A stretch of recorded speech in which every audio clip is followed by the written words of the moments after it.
Əvvəllər azyaşlıların istifadə etdiyi skuterləri indi hər kəs idarə edir. Xüsusən də elektroskuterlərə maraq artıb.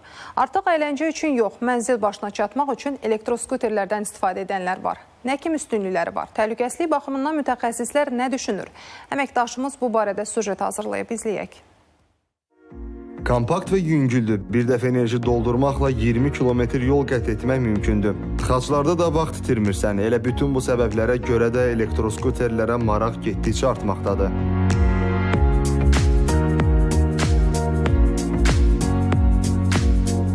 Bu elektroskuterların sürəti də az deyil, 25 km/saatdan 65 km/saata qədər yüksələ bilir.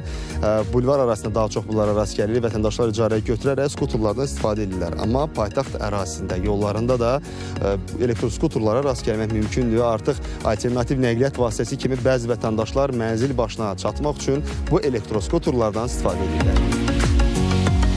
Yollarda nəqliyyat vasitələrinin sırasına skuterlər də əlavə olunub. Avropa ölkələrində, həmçinin Türkiyə, Rusiya və Gürcüstanda isə bu dəb daha geniş yayılıb. Ekspertlər elektroskuterlərin ekoloji cəhətdən səmərəli olduğunu deyir. Lakin yollarda elə də təhlükəsiz hesab olunmur. Yol şəraitimiz elədir ki, nə moped sürücüləri üçün, nə velosiped sürücüləri üçün, eyni zamanda bu skuter sürücüləri üçün də ayrıca bir zolaq yaratmaq hələ ki mümkün deyil. Gələcəkdə əgər belə bir plan həyata keçərsə, velosiped zolaqları yaradılarsa, o zaman skuter sürücülərinin də həmin zolaqlarda hərəkəti qanunla tənzimlənməlidir. Bu cür nəqliyyat vasitəsi yük avtomobillərinin, iri həcmli minik avtomobillərinin arasında itib batır və onların qəfil manevrləri faciə ilə nəticələnə bilər. Bəli, artıq qəzalar da baş verir. Türkiyə və Rusiyada isə skuterlə yol nəqliyyat hadisəsi zamanı ölüm faktları da qeydə alınıb. Belə halların ölkəmizdə də yaşanmaması üçün Bakı Şəhər Dövlət Yol Polisi İdarəsi xəbərdarlıq edir. Qeyd olunur ki, skuter idarə etmək üçün sürücülük vəsiqəsinin tələb olunmaması